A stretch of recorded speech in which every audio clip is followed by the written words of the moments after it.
भैया अपना पुत्र रहता है जब ही दर्द होता है। पैर पर कुल्हाड़ी लगेगी तुम्हारे, तुम्ही को दर्द होगा। जिसने इतने वर्षों से इंतजार कर रहा हो कि मेरे घर में संतत कब आएगी, और उसके घर में संतत आकर के अगर दूर चली जाए तो कितना दुखी होता है भैया पिता।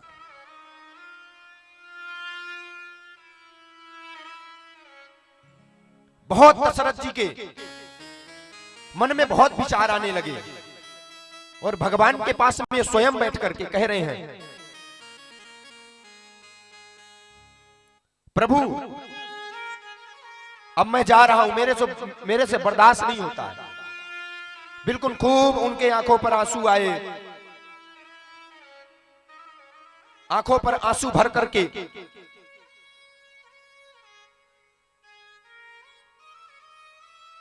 जैसे ही दशरथ जी को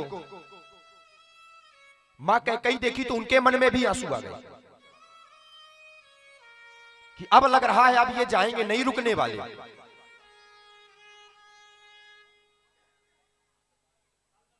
बहुत सब अयोध्यावासी जो है, अयोध्यावासियों के आंख पर भी आंसू आ गए, क्योंकि भैया पुत्र कोई साधारण हस्ती नहीं होती है, माँ कोई साधारण हस्ती नहीं होती है। माँ का प्यार तो भैया वही जान सकता है जो पुत्र का पुत्र नहीं होगा, क्योंकि पुत्र का पुत्र हो सकता है लेकिन माता कुमाता कभी नहीं हो सकती। माँ तो माँ है, माँ का कितना अद्भुत प्रेम रहता है। हम तो भैया जब माँ की चर्चा होती है ना तो हमको तो बहुत वैसे लगा करता है कि भैया माँ तो उन लोगों को मिला करती है जो बड़े खुश नसीब रहते हैं। तुम मर जाना तो मर जाना, माँ बाप को कभी दुखी मत करना भैया। इस कलयुग के साक्षात देवता है माता और पिता और गुरु। समय मत गवाओ, जग जाओ। मां कोई साधारण हस्ती नहीं है। उस मां से पूछो जो तुमको 9 माह गर्भ में रख करके दिन रात काम करती थी।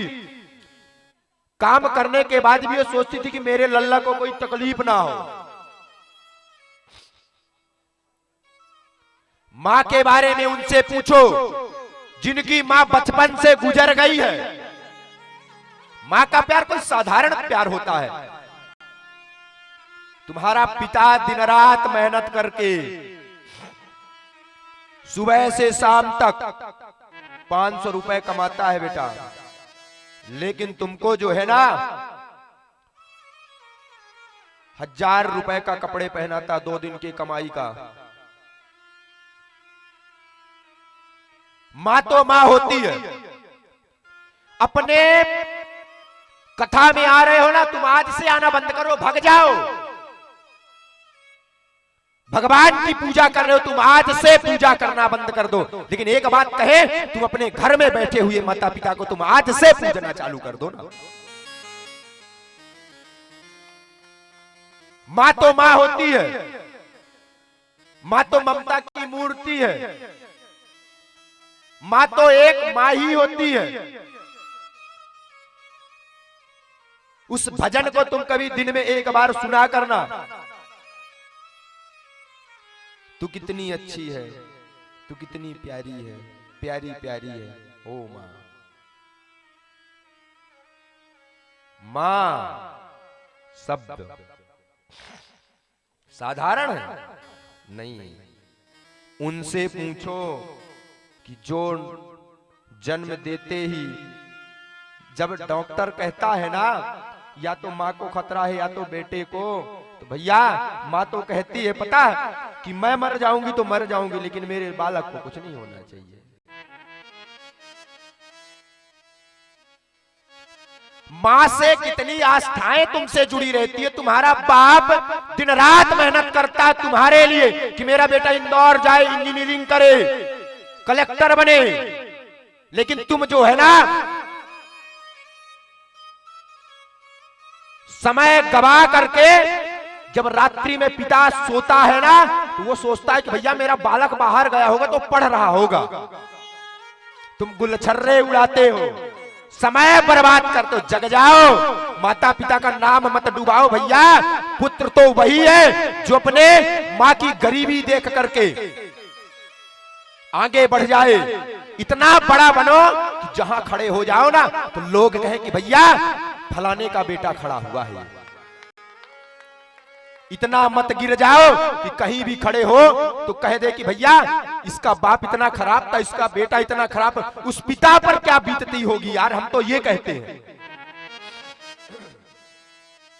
हमसे तो अगर कोई इतना कह देता है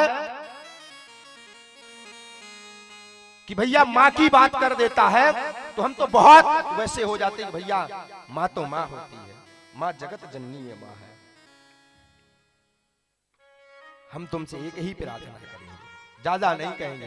तुम कथा मत सुनो, माता पिता को पूजा करो, केदारनाथ मत जाओ, घर में बैठे हुए माता पिता को जल पिलाया करो। तुम बद्रीनाथ मत जाया करो, सावन पर दिन भर शंकर जी को जल चढ़ाते हो। माँ बाप घर पर प्यासे बैठे रहते, तुम जल नहीं देते, ना तो खाते ना तो खाने देते, मरने के बाद लोगों को पकड़ करके लाते हो कि आओ बाप की तरह ही है, खाओ। ये गलत। जिंदा जी तो ना खाए ना खाने दिए, मरने के बाद खिलाते हो। शर्म करो, मर जाओ चुल्लू भर पानी में डूब के।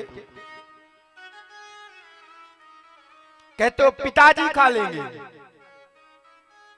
ढोंग मत करो, ढंग की जिंदगी जीना चालू कर दो ना।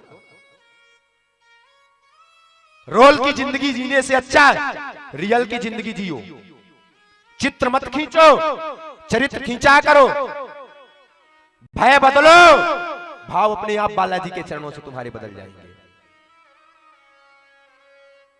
हम तुमसे केवल लास्ट बार एक ही प्रार्थना करेंगे, तुम दरबार में मत आओ, कथा में मत आओ, हम ऐसे ही बालाजी की सेवा कर लेंगे।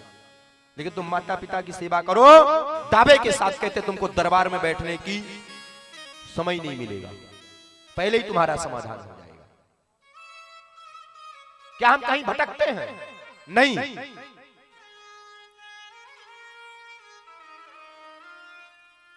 भटकने से कभी मिलता नहीं।